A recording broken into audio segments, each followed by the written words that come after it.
Put your hands up, put your hands up. Let the lights drop, let the lights drop. Make my world stop, make my world stop. Na na na na na. Na na na na na. You make me feel good. Na na na na na. You make me feel good. Na na na na.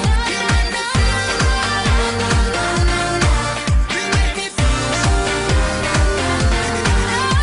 me feel good.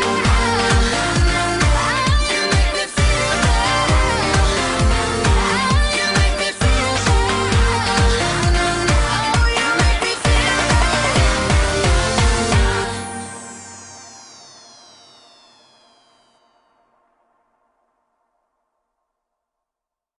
Ang cell division ay ang proseso sa tuwing naghihiwalay ang mga cells upang magparami ng kanilang populasyon sa ating katawan. Ito ay nahahati sa dalawang uri, ang mitosis at ang meiosis. At ang una nating tatalakayin ay ang mitosis. Ito ay may 4 na yugto. Ang unang yugto ng mitosis ay ang prophase. Ito ay nahahati naman sa 3 parte. Una ay ang early prophase. Sa bahagyang ito, ang nucleolus ay nagsisimula ng mawala. Ang mga centrioles ay naghihiwalay na rin at dahil dito, nagkakaroon ng asters. At ang DNA ay parang mga sinulitang itsura na tinatawag ding chromatins. Sa middle prophase naman ay wala na ang nucleolus. Nabubuo na rin ang mga spindle fibers at ang mga chromatins ay nagsasama-sama upang maging chromatids at ang mga chromatids naman ay nagsasama-sama upang makabuo ng double-stranded chromosomes. At ang huling bahagi ng prophase ay ang late prophase. Sa pangyayaring ito, ang nuclear membrane ay nagsisimula ng mawala. Ang spindle fibers ay malapit ng mabuo at dumaraan sa bawat centromere ng chromosomes. At ang mga chromosomes ay nagsisimula ng pumunta sa equatorial plate. Ang pangalawang yugto ng mitosis ay ang metaphase. Dito, ang nuclear membrane ay naglaho na. Ang spindle fibers naman ay buo na. At ang mga chromosomes ay nakalinya na sa equatorial plate. Ang anaphase ang pangatlong yugto ng mitosis. Ito ay nahahati sa 2 bahagi. Una ay ang early anaphase. Dito umiikli ang mga spindle fibers. At dahil dito, ang mga chromosome na nakadikit sa spindle fibers ay nagsisimula ng maghiwalay papunta sa magkabilang gilid o dulo ng cell. Sunod sa early anaphase ay ang late anaphase. Sa pangyayaring ito, ang mga chromatids na dating chromosomes ay nasa magkabilang dulo na ng cell. Dahil dito, ang karyokinesis o ang paghihiwalay ng nucleus ay malapit ng matapos. Pagkatapos nito, nagsisimula naman ang cytokinesis o ang paghihiwalay ng cytoplasm. Ang mga spindle fibers naman ay nagsisimula ng maglaho at nagkakaroon na rin ng cleavage furrow na tanda ng 2 mabubuong daughter cells. At ang huling parte ng mitosis ay ang telophase. Sa pangyayaring ito, ang 2 nuclear membrane ay nagsisimula ng lumabas o magpakita. Ang mga centrioles ay nagkakaroon ng kahalintulad o sa Ingles ay chromosome duplication at wala na ang mga spindle fibers. Ang mga chromosome ay nagiging mahaba at ang huli ay ang cytokinesis ay malapit ng magwakas.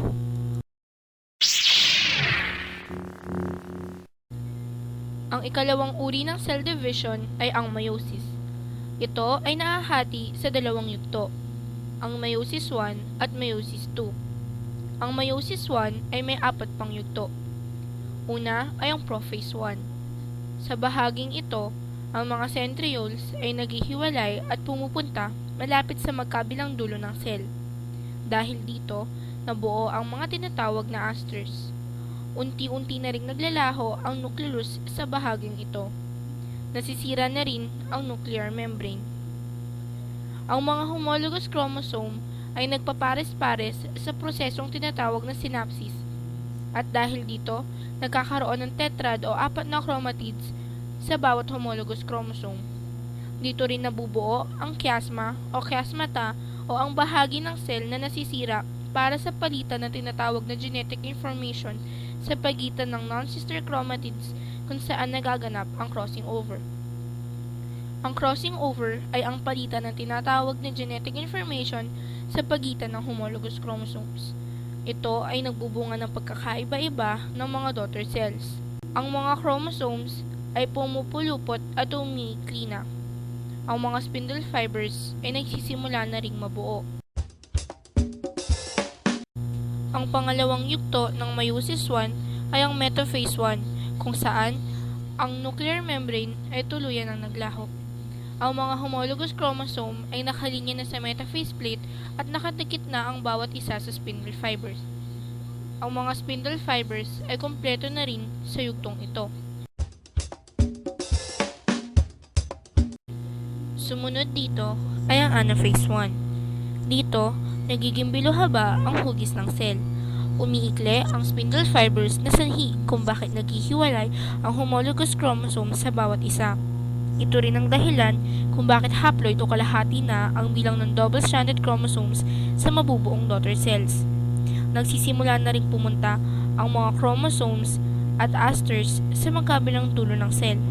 Dahil dito, nagsisimula nang mangyari ang cytokinesis o paghahati ng cytoplasm at nagkakaroon na rin ng cleavage furrow.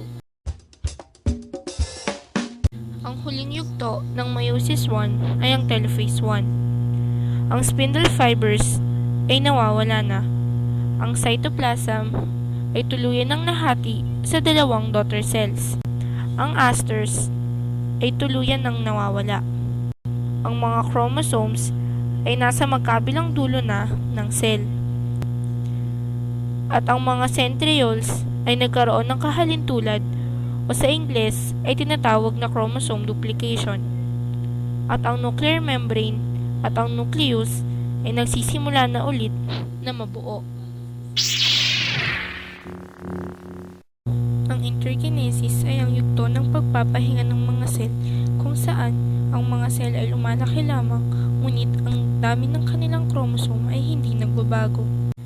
Pagkatapos ng meiosis 1 ay ang meiosis 2. Ito ay nahahati sa 4 na yugto. Una ay ang prophase 2. Dito nabubuo ang mga spindle fibers at ang nuclear membrane ay nagsisimula ng maglaho. Ang sumunod na yugto ay ang metaphase 2, kung saan ang spindle fibers ay kumpleto na. Ang mga chromosomes ay nakalinya na sa metaphase plate at nakadikit sa bawat spindle fiber, at ang nuclear membrane ay tuluyan ng naglaho.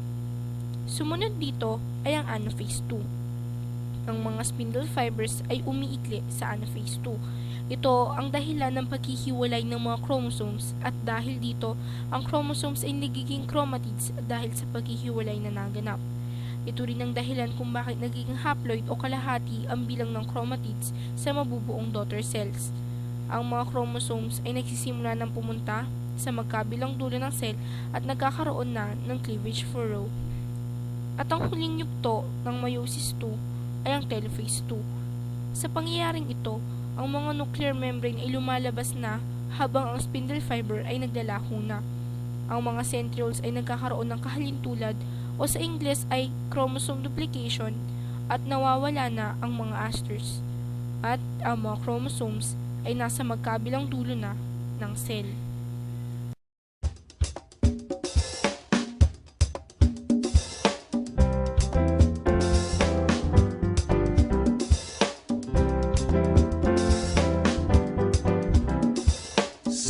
Cells, the building blocks of life. Cells, the building blocks of life. They're in your pet and in your knees, in your toes and on the trees. Cells are in your families. Cells. Most cells have a nucleus, and it runs the show. It's in the center of the cell and contains a genetic code. The mitochondria are the power plants of the cell. Vacuoles store food and water, they're useful just as well. Cells, the building blocks of life.